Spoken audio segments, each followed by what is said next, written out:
ఒక ఎంపీగా, బాధ్యతాయుతమైనటువంటి ఎంపీగా నా యొక్క బాధ్యతలను నేను నిర్వర్తిస్తా ఉన్నా. ఆ క్రమంలో సమాజాన్ని, అంతరాలు లేనటువంటి సమాజాన్ని తీర్చిదిద్దేదానికి నా వంతు కృషి నేను చేస్తా ఉన్నా.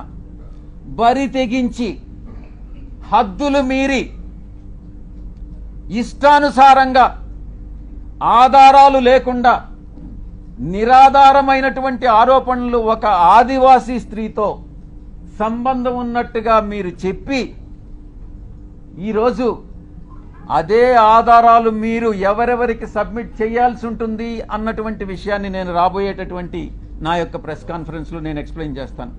ఈ కుట్ర కుతంత్రాల వెనక ఎవరున్నారు అనే విషయాన్ని నేను ప్రశ్నిస్తా ఉన్నా.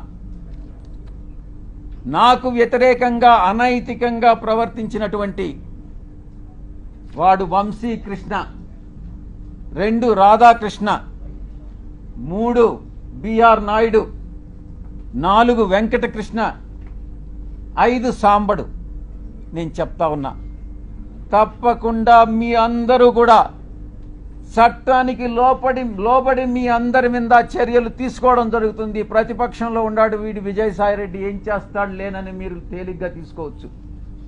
కానీ విజయసాయిరెడ్డి ఒక్కసారి పట్టుబడితే ఆ రోజు రామోజీరావు నాతో తగువేసుకున్నాడు. నేను ఏ రోజు రామోజీరావుని కలవలే.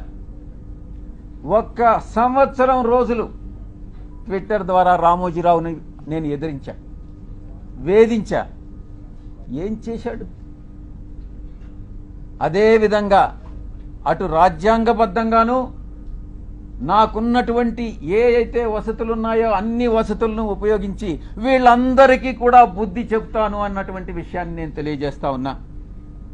ఇక యూట్యూబ్ ఛానల్స్ కావచ్చు, కొంతమంది సోషల్ మీడియాలో గ్రూప్స్ క్రియేట్ చేశారు.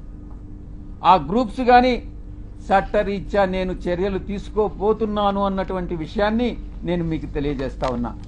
ఆ చర్యలు ఏందనేది కూడా మీకు చెప్పి చేస్తాను. మీకు వెన్నుపోటు పొడిచేటటువంటి ఉద్దేశం నాకు లేదు. మీకు చెప్పి చేస్తాను. ఫస్ట్ మొట్టమొదటిగా మిగతా వాళ్ళని పక్కన పెట్టినా కూడా వంశీకృష్ణ అనే వాడిని మాత్రం నేను వదలను. తప్పకుండా ప్రివిలేజ్ మోషన్ పార్లమెంటులో మూవ్ చేస్తాను. వీడు చేసినటువంటి అన్యాయానికి